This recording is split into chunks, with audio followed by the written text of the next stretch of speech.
Hello, and thank you everyone for joining Innovative Sensor Technology for our webinar on conductivity measurement using thin film sensor technology. Here's a brief overview of what we'll cover in the webinar. We'll start by learning about the different types of conductivity sensors that are available. Next, we'll move on to the working principles and benefits of conductivity sensors made with hybrid thin and thick film fabrication methods. We'll take a moment to discuss the importance of the sensor's cell constant and electrode configurations. To wrap it up, we'll take a trip to IST's cleanroom to see how the sensors are produced and how they can be customized for different applications. Let's dive in. We'll start out by talking about conductivity in general. So, what is conductivity? Let's start by introducing a few key terms. Conductance is the ability of a material to carry an electrical current. Electrical conductivity, or conductivity, is the degree to which a material conducts electricity. An electrolyte is a liquid which contains ions. These ions behave as charge carriers, and a current flows when a voltage is applied. It's the presence of these ions in a solution that allows the solution to be conductive. A good rule of thumb to remember is that the greater the concentration of the ions, the greater the conductivity of our electrolyte, and vice versa.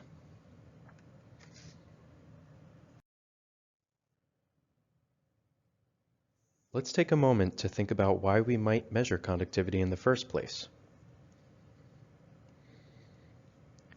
Conductivity measurement is a simple, effective, and economical way to provide an indication of the purity of the measured medium, which is generally water in many applications.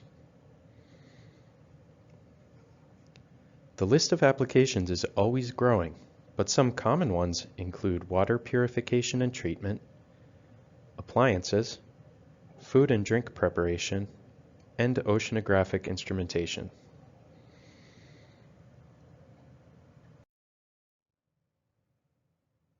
What units do we typically use when we measure conductivity? The SI unit for conductivity is Siemens per meter. The name comes from the German electrical engineer and inventor Ernst Werner von Siemens, who is most known for his role in the telegraph industry.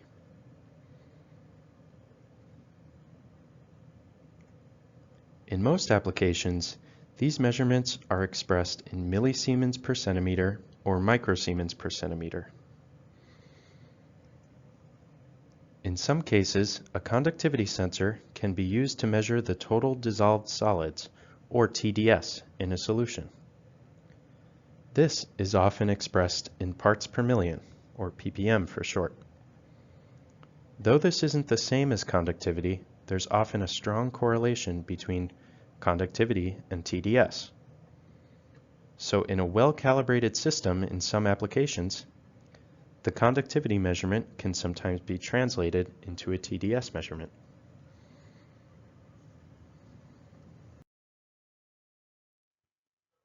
What's the typical conductivity of some standard materials? Here we see a list of liquids varying in conductivity. We also include bulk silver for comparison. As we can see, ultra-pure water has a very low conductivity, less than 1/10 of a microsiemen per centimeter, while the salty seawater's conductivity is much higher, at around 5.6 siemens per meter. Measurements in different conductivity ranges call for different sensor styles. The size of the sensor chip and its electrodes play a role in the precision of the sensor at different conductivity ranges. We'll talk about this more when we discuss cell constants and 2 versus 4 electrode measurements. Now, let's take a look at the sensor itself. On the right, we have one of Innovative Sensor Technology's standard LFS sensors. As we've been discussing, the conductivity sensor is used to monitor the amount of nutrients, salts, or impurities in the water or other media.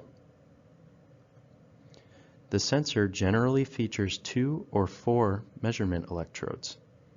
Most of our LFS models have 4, but they can be used in 2-electrode mode when measuring lower conductivity ranges, or 4-electrode mode when measuring at higher conductivity ranges. We'll discuss that more later in the presentation. Additionally, conductivity measurement is temperature dependent, so some sensors include an onboard temperature sensor. At IST, we use a PT1000 RTD. If you want to learn more about RTDs and how they work, you can check out our previous webinar about thin film RTD temperature sensors. Now, let's take a peek at some equations which are used in conductivity measurement and calculation. The conductance, which we defined earlier, is actually just the reciprocal of the electrical resistance of the medium between the 2 electrodes. We can calculate this resistance using Ohm's law, which states the resistance is equal to the voltage divided by the current. For our calculations, we'll call the conductance G, which again is the reciprocal of the resistance, which is equal to I over V, current over voltage. To get the conductivity value, we'll consider the cell constant, which is the ratio of the distance between the electrodes to the surface area of the electrodes. So now we have the conductivity, which is equal to the conductance times the cell constant. We'll talk more about the importance of the cell constant later.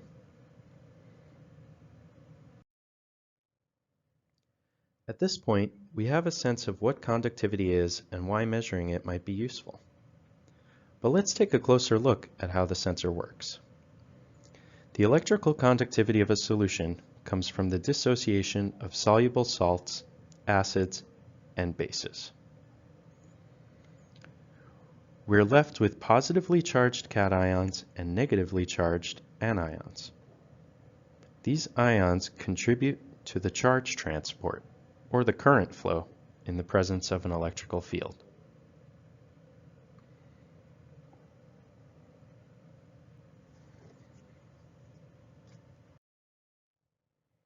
There are 2 main conductivity measurement types, conductive and inductive. Let's first take a look at the conductive type. In this case, we have 2 conductivity electrodes. The 2 electrodes are positioned opposite from one another, and an AC voltage is applied. This generates a current in the medium. The positively charged cations move towards the negatively charged electrode, while the negatively charged anions move to the positively charged electrode. The more free charge carriers, or ions, we have, the higher the current flow and therefore the conductivity. If, however, there are too many ions, the ions will have a mutual repulsion from one another due to the electrostatic forces, and the current will decrease. This is called polarization. For measurements at higher conductivity ranges, it's better to use a different sensor type, like the ones we'll introduce next. So, how can we combat this polarization effect when measuring solutions with high conductivity? First, we have the inductive conductivity sensor. It contains an electromagnetic transmission and receptor coil and is housed in a protective casing. An alternating magnetic field is generated in the transmission coil, which induces a voltage in the liquid. This causes the charged ions in the medium to move and generate an alternating current and magnetic field. This is then picked up by the receptor coil. With this measurement type, polarization is no longer a concern. Therefore, These sensors are most suited for measurements at higher conductivity ranges.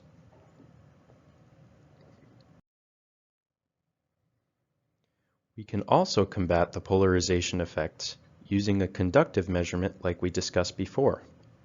The only difference is that this sensor contains 4 electrodes.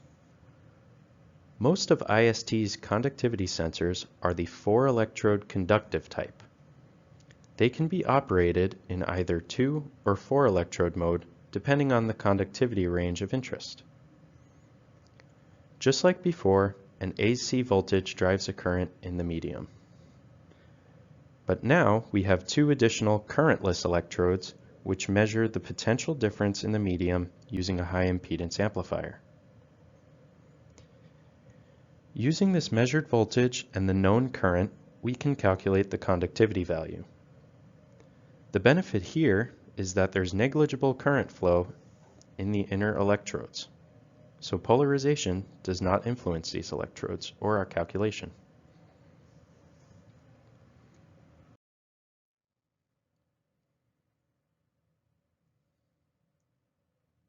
Here, we take a closer look at how the 2 conductive measurement methods compare.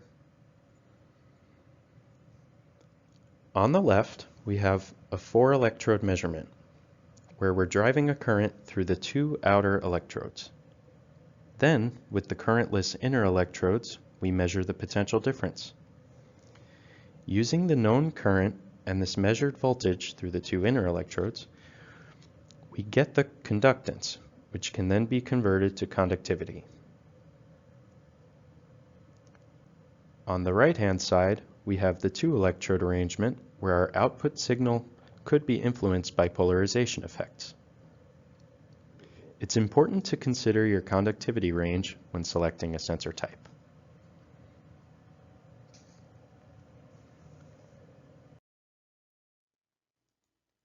Now, let's take a closer look at cell constants. As we discussed before, the cell constant is the ratio of the electrode distance to the electrode area. The cell constant influences the precision and conductivity measurement range of the sensor. In general, a lower cell constant gives more precision, but a lower cell constant can also narrow the conductivity measurement range. At IST, we encourage our customers to reach out to us regarding their applications, so we can recommend a sensor with an appropriate geometry and cell constant.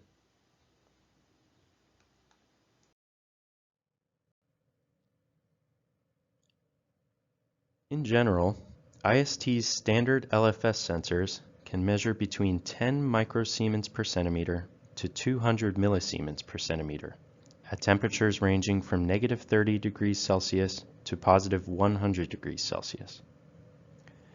Here are a few of the standard sensors we have available. Notice that not only do they have different chip sizes, but the cell constants differ too.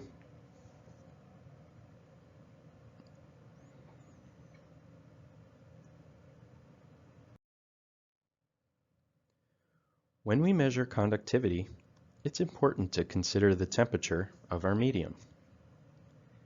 In many applications, the influence of the temperature on the conductivity is roughly 2% per degree Celsius. When the temperature is known, we can compensate for this influence in our final calculation of our conductivity. Innovative Sensor Technologies LFS conductivity chips feature an onboard PT1000 RTD element for temperature compensation.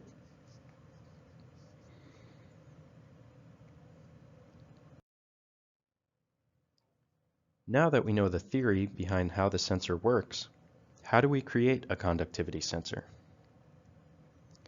The first half of our sensor fabrication takes place in a clean room, where temperature, humidity, cleanliness, and air quality are all carefully controlled. If you've worked in semiconductor or MEMS fabrication before, you're probably familiar with some of these processes. The next few slides will walk through the process of how we create 4-electrode LFS sensors at Innovative Sensor Technology.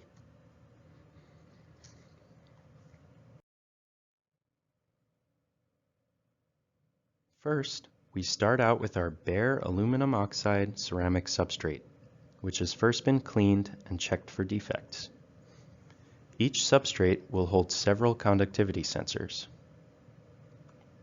Next, we load it into our sputtering machine, where we'll deposit platinum using a process called Plasma-Enhanced Physical Vapor Deposition, or PEPVD for short. A block of platinum called the target is loaded into the machine. Then we shoot an ion beam at the target. Platinum will separate from the target and splash back at the substrate. After some time, we're left with a thin, uniform platinum layer. Several substrates can be coated at once using the same sputtering machine.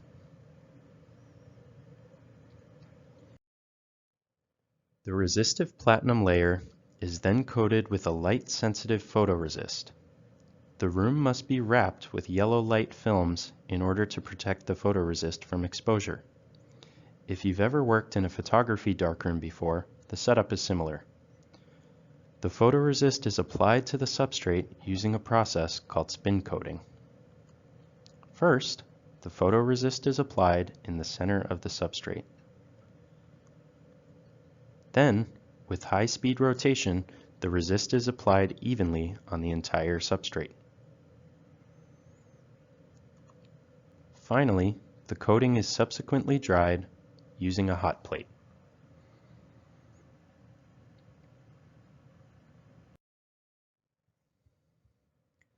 Now that the photoresist is applied, we can perform a process called photolithography. First, we take a piece of glass with a metal drawing of our RTD structure. This is called our photomask. Then, it's aligned closely with the substrate and a brief burst of light is applied. Only the parts that are left exposed by the mask are exposed to the light. These exposed areas are washed away during a subsequent chemical development process, which we'll describe next.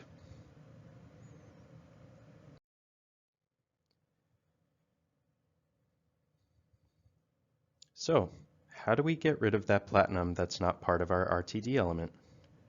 We use a process called ion etching to achieve this. After etching, only the platinum that's protected by the photoresist remains.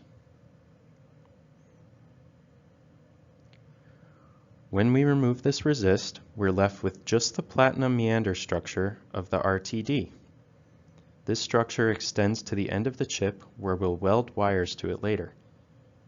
This will be used for the temperature compensation in our conductivity measurement.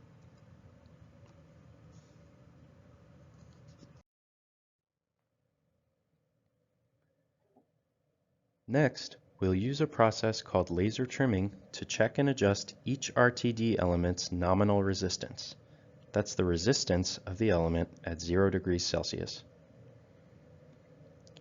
Each sensor contains a ladder-like structure which we can use to adjust the resistance. The sensor's contacts are probed and the resistance is checked. If the resistance is too low, we zap a rung of the ladder with our laser, lengthening the path of the current and increasing the resistance. Once the resistance is in an appropriate range, we move on to the next sensor. With a standard LFS conductivity sensor, we're usually aiming for a nominal resistance of 1000 ohms at 0 degrees Celsius. Next, we need to protect our temperature sensing element from both our medium and the following fabrication steps. To do this, we use a process called screen printing. First, we align a mask over the substrate. You can think of it as a stencil. Then, we press a glass paste through the mask onto the RTD elements. We then remove the mask. At this point, each RTD on the substrate is covered with the paste. Finally, we pass the substrates through an oven at a very high temperature to harden the paste. At the end, we're left with a protected temperature sensor element on each conductivity sensor.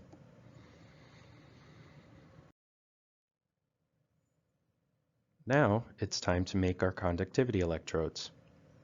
While our platinum RTD was created using the thin film process of sputtering, or PEPVD, our next platinum features are applied using screen printing, a thick film process that we saw before. These electrodes will hold up very well to immersion in our media. Just like before, we apply our mask and push our platinum paste through. After we remove the mask and bake our substrate, we're left with our electrodes.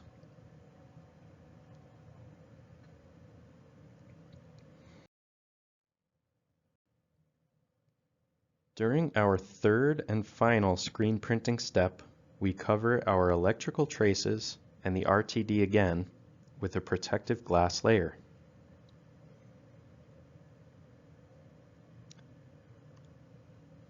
At the end, after running it through the oven again, we're left only with the conductivity electrodes and the welding pads exposed.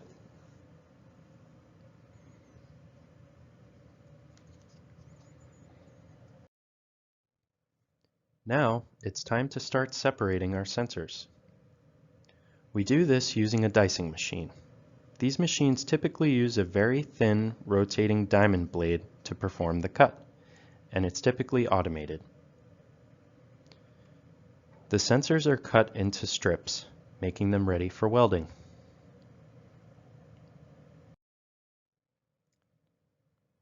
Now it's time to weld. We can weld many different types of wire directly to the LFS chip. In this case, we're welding 6 wires to the sensor, 4 for the conductivity electrodes, and 2 for the temperature sensor.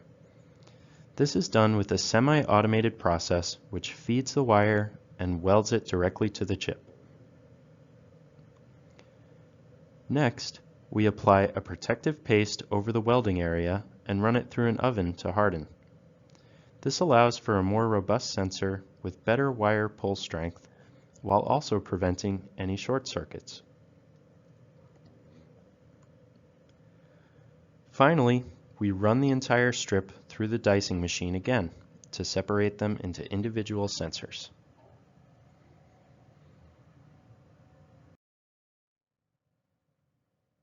Now, our fabrication is finished and it's time for some final checks.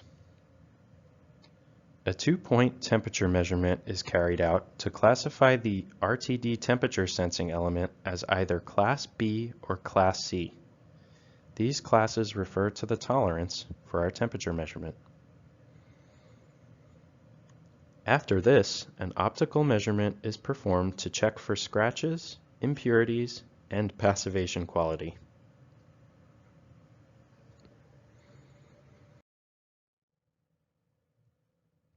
One of the ways we can add value to a conductivity sensor is to customize it so it best suits the customer's application. There are several ways we strive to achieve this at Innovative Sensor Technology. First, the sensors can be offered with special housing for enhanced durability and easier installation. Different materials are available. These housings are also useful for controlling the immersion depth in our electrolyte that we're trying to measure.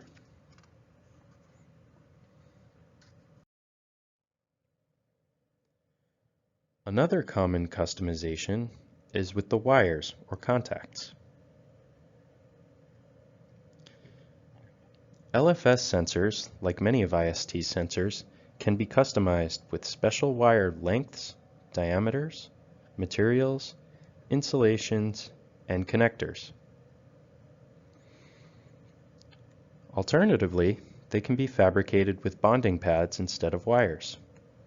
Gold is a typical bonding pad material we would use.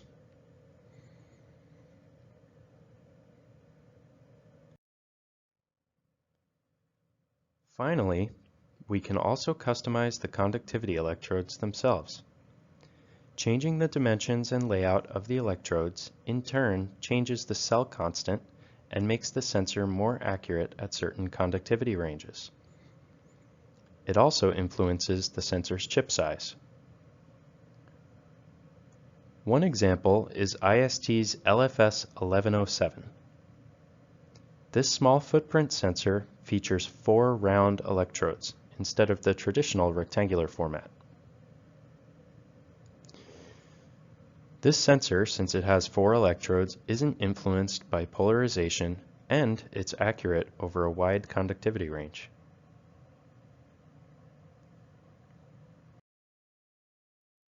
And that does it for conductivity measurement using thin film sensor technology. Along with these conductivity sensors, Innovative Sensor Technology is also a provider of standard and custom solutions for temperature, humidity, flow, and biosensing applications. We invite you to visit our website www.ist-ag.com and reach out to us to discuss your application. Our technical staff can discuss our many standard products and give you insight into our simple customization process. On our website, you'll also find many product-specific data sheets and application notes.